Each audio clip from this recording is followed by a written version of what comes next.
구하라 사건은 대한민국 연예계를 넘어 사회 전반에 큰 충격을 준 사건 중 하나였습니다. 그 중심에는 구하라의 전 남자친구 최종범이 있었습니다. 구하라의 비극적인 죽음 이전부터 두 사람 사이의 복잡한 법적 다툼과 폭력 사건은 많은 이들의 주목을 받았고, 최종범의 법적 책임에 대한 논란은 이어졌습니다.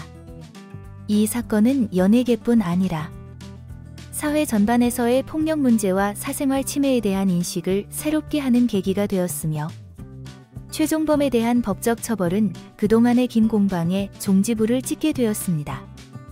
최종범은 구하라의 전 남자친구로 2018년 두 사람의 사생활이 언론에 노출되면서 그들의 관계는 대중의 관심을 끌기 시작했습니다. 두 사람의 연인 관계는 평탄하지 않았고 서로 간의 갈등이 점점 심화되었습니다. 특히 2018년 9월 두 사람 사이에 폭력 사건이 발생했을 때 사건은 본격적으로 세간에 알려지기 시작했습니다. 당시 구하라는 최종범이 자신에게 폭력을 행사했으며 그에 대한 보복으로 최종범이 구하라의 사생활이 담긴 영상을 유포하겠다고 협박했다고 주장했습니다. 이러한 충격적인 폭로로 인해 최종범은 협박, 상해, 강요 혐의 등으로 경찰 조사를 받게 되었고, 이로 인해 연예계는 물론 사회 전반에 큰 충격을 주었습니다. 최종범의 행위는 많은 논란을 불러일으켰습니다. 특히 구하라가 고소한 폭행과 불법 촬영물 유포 협박 혐의는 사회적으로 매우 민감한 사안이었습니다. 첫 재판에서 최종범은 협박, 상해, 강요죄에 대해 일부 유죄를 인정받았으나 불법 촬영물 유포 혐의는 무죄로 판결받았습니다. 이에 대해 많은 이들이 실망감을 표했고, 구하라의 팬들은 법원의 판결이 피해자의 고통을 제대로 반영하지 못했다고 비판했습니다.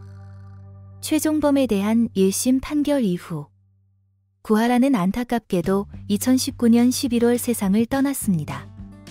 구하라의 죽음은 사건의 심각성을 다시 한번 일깨워 주었고, 구하라법 제정에 대한 목소리가 높아지게 되었습니다.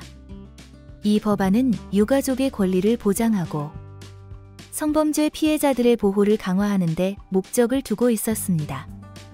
구하라의 죽음 이후 최종범에 대한 법적 처벌 요구는 더욱 강해졌습니다.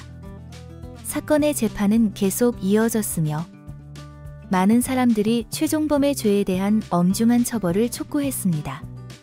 결국 최종범은 2020년 2심에서 징역 1년형을 선고받았으며, 이 판결은 그의 불법 촬영 협박 혐의까지 포함해 유죄로 인정된 것이었습니다. 그러나 이마저도 일부 대중에게는 충분한 처벌로 여겨지지 않았습니다. 구하라 사건이 사회 전반에 미친 영향은 막대했으며, 특히 성범죄와 폭력 사건에서 피해자의 권리 보호가 얼마나 중요한지 재확인하는 계기가 되었습니다. 이번 판결로 인해 성범죄와 협박, 그리고 불법 촬영물 유포의 심각성에 대한 인식이 더 높아졌으며, 이는 법적 제도 개선에 대한 논의로 이어지게 되었습니다. 구하라 사건 이후 구하라법은 국회에서 활발하게 논의되었습니다.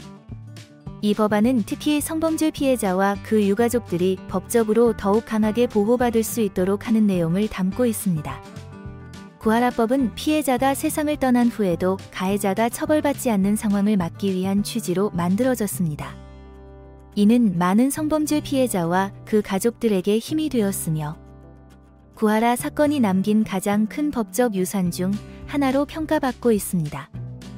2020년 10월 최종범은 대법원에서 징역 1년형을 확정받았으며, 이로써 그의 법적 공방은 마침내 끝이 났습니다. 그가 받은 처벌은 구하라 사건을 통해 드러난 여러 범죄 혐의에 대해 충분히 반영되지 않았다는 비판도 존재하지만, 이번 판결을 통해 성범죄와 협박, 그리고 불법 촬영물의 문제에 대한 사회적 경각심이 다시 한번 강조되었습니다. 최종범의 처벌 이후 대중은 성범죄와 관련된 사건에서 더욱 엄중한 법적 처벌을 요구하는 목소리를 높였습니다. 이러한 사건들은 피해자에게 엄청난 상처를 남기며 가해자가 충분히 책임을 지는 것이 얼마나 중요한지를 여실히 보여줍니다. 구하라와 최종범의 사건은 단순한 연예계 스캔들 이상의 의미를 가집니다. 이 사건은 성범죄와 협박, 그리고 불법 촬영물의 심각성을 사회적으로 각인시켰으며 피해자의 권리가 어떻게 침해되는지 보여주었습니다. 또한 법적 제도의 허점과 이를 보완하기 위한 법률 개정의 필요성도 부각되었습니다.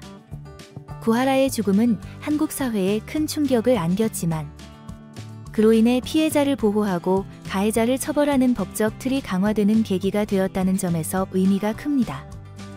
이번 사건을 통해 우리는 피해자 보호의 중요성과 더불어 성범죄 가해자에 대한 엄정한 법적 처벌이 필요하다는 사회적 인식을 다시금 확인할 수 있었습니다. 최종범의 처벌로 인해 구하라 사건은 법적으로는 마무리되었으나 그 여파는 여전히 남아 있습니다. 구하라 사건이 남긴 교훈은 앞으로도 성범죄와 폭력 문제에서 피해자의 목소리가 더욱 강하게 반영될 수 있도록 하는 데 중요한 역할을 할 것입니다. 결론: 구하라의 전 남자친구 최종범의 처벌은 비록 법적으로는 끝이 났지만 이 사건이 남긴 상처와 사회적 파장은 여전히 진행 중입니다. 구하라의 죽음이 헛되지 않도록 이번 사건을 계기로 더 많은 이들이 피해자의 권리를 존중하고 성범죄에 대한 엄격한 법적 처벌이 이루어질 수 있는 사회적 시스템이 강화되어야 할 것입니다.